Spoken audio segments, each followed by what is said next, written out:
Jildazem. Raih mimpi dengan prestasi.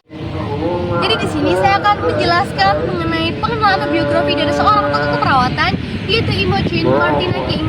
Beliau lahir pada 30 Januari 1923 dan wafat pada tanggal 24 Desember 2007. Beliau merupakan salah satu pelopor dan ahli teori keperawatan yang paling terkenal dan paling dicari karena teori pencapaian tujuannya.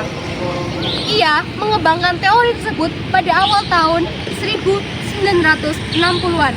Sebagai pemimpin global yang diakui, King benar-benar perubahan positif bagi profesi keperawatan dengan dampak signifikannya pada basis ilmiah keperawatan. Dia membuat dampak yang bertahan lama pada pendidikan, praktik, dan penelitian keperawatan sambil berperan sebagai pemimpin yang aktif dan ulung dalam keperawatan profesional. Imogen King lahir pada tanggal 30 Januari 1923 di West Point, Iowa. Selama masa awal sekolah menengahnya, ia memutuskan untuk mengejar karir di bidang pengajaran. Namun, lamanya seorang dokter kota menawarkan untuk membayar uang sekolahnya di sekolah keperawatan. Ia akhirnya menerima tawaran tersebut karena menganggap sekolah keperawatan sebagai cara untuk melarikan diri dari kehidupan di kota kecil. Maka mulailah karirnya yang luar biasa di bidang keperawatan.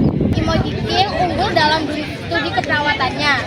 Meskipun itu bukan pilihan pertamanya, pada tahun 1945 ia menerima diploma keperawatan dari Sekolah Keperawatan Rumah Sakit St. John di St. Louis, Missouri.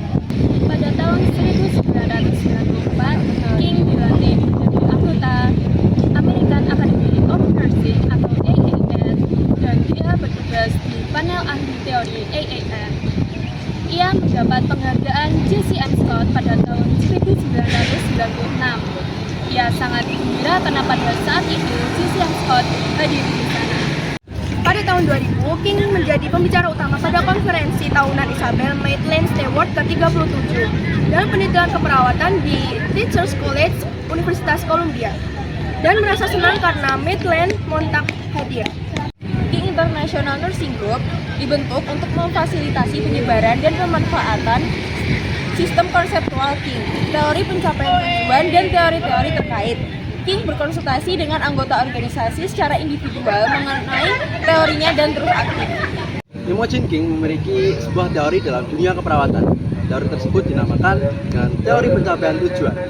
Pada teori ini menyatakan bahwa keperawatan adalah suatu proses tindakan, reaksi, dan interaksi di mana perawat dan klien atau pasien saling berbagi informasi mengenai persepsi mereka dalam dunia keperawatan.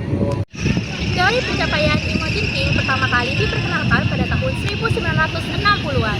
Pada teori ini dijelaskan bahwa perawat dan pasien saling bahu-membahu untuk mengkomunikasikan informasi, menetapkan tujuan bersama, dan kemudian mengambil tindakan untuk mencapai tujuan tersebut. Faktor-faktor yang mempengaruhi pencapaian dalam tujuan tersebut antara lain peran, stres, ruang, dan juga waktu. Untuk membantu perawat memahami pekerjaannya, ia mendefinisikan beberapa istilah, termasuk pasien. Pasien didefinisikan sebagai makhluk kecil yang memiliki 3 kebutuhan khusus, yaitu kebutuhan akan informasi, kebutuhan akan perawatan saat pasien tidak bisa merawat dirinya sendiri, dan kebutuhan akan perawatan saat mencegah penyakit. Dia juga menjelaskan kesehatan sebagai sesuatu yang melibatkan pengalaman hidup pasien, termasuk penyesuaian terhadap stresor di lingkungan internal dan eksternal dengan menggunakan sumber daya yang tersedia. Lingkungan didefinisikan sebagai latar belakang interaksi manusia. Seorang perawat dianggap sebagai bagian dari lingkungan pasien.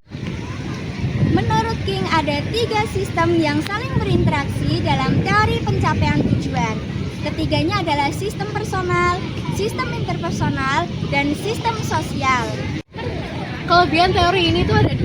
Yang pertama, teori ini merupakan gabungan dari berbagai teori. Yang kedua, teori ini dapat diamalkan di klinik maupun non-klinik.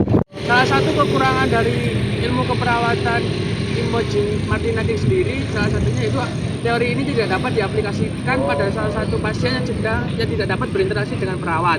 Salah satunya pasien yang sedang mengalami penurunan kesadaran diri, bayi yang baru dilahirkan, dan juga pasien yang sedang mengalami gangguan kejiwaan. Sebelum seorang perawat menerapkan teori ini, seorang perawat harus paham dengan dua teori oleh King, yaitu human being dan conceptual framework.